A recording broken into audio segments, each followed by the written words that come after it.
अस्सलाम वालेकुम। मैं उम्मीद करता हूँ आप सब खैरियत से होंगे। मैं अपने यूट्यूब चैनल में आपको खुशामदीद कहता हूँ। आज की वीडियो इंतहाई आसान अमल है। कुरान मजीद का लफ्ज़ है या हय्यो या क़य्यूम।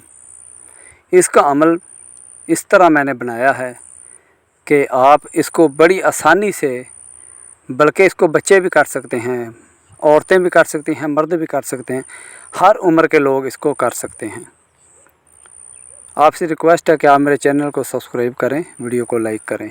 इससे आपको ये फ़ायदा होगा कि मेरी हर आने वाली नई वीडियो, हर अमल जो आप लोगों के लिए बनाया जाता है, आप उसमें आसानी से कामयाब हो सकते हो। तरीक़ाकार आप गौर से सुन लें कि आपने नमाज फ़जर के बाद जिस जगह आप नमाज फ़जर पढ़ें, चाहे मस्जिद में पढ़ें, औरतें घर में पढ़ती हैं, घर में पढ़ें, जिस जगह भी पढ़ें, आपने नमाज फ़जर पढ़ने के बाद बैठ जाना है और या हय्यो या क़य्यूम इसको आपने 121 मरतबा पढ़ना है। जैसे ही आप 121 मरतबा पढ़ेंगे तो उसके बाद आपने दुआ करनी है और घर आ जाना है, या घर में है तो उसके बाद आपने दुआ कर लेनी है। 8 दिन आपने ये अमल करना है।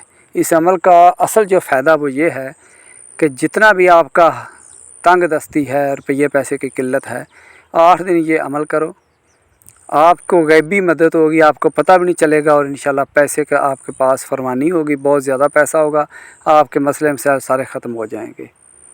तो बहुत आसान अमल मैंने बनाया है। मेरा व्हाट्सअप नंबर ऊपर आपको नज़र आ रहा है, उसके ज़रिए आप मुझसे मज़ीद मालूमात ले सकते हैं इस बारे में।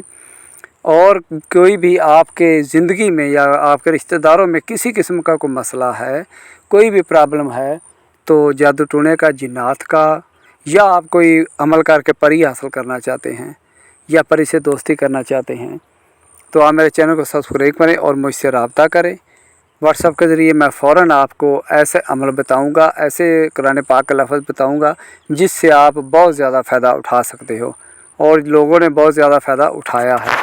इसलिए आपसे ये गुजारिश है कि आप अमल को एहतियात से करें। जिस जगह समझ ना आए वो आप मुझसे बार बार पूछ लें, मैसेज के ज़रिए, वॉइस मैसेज के ज़रिए, जिस तरह भी आप मेरे व्हाट्सअप के ज़रिए पूछ सकते हैं।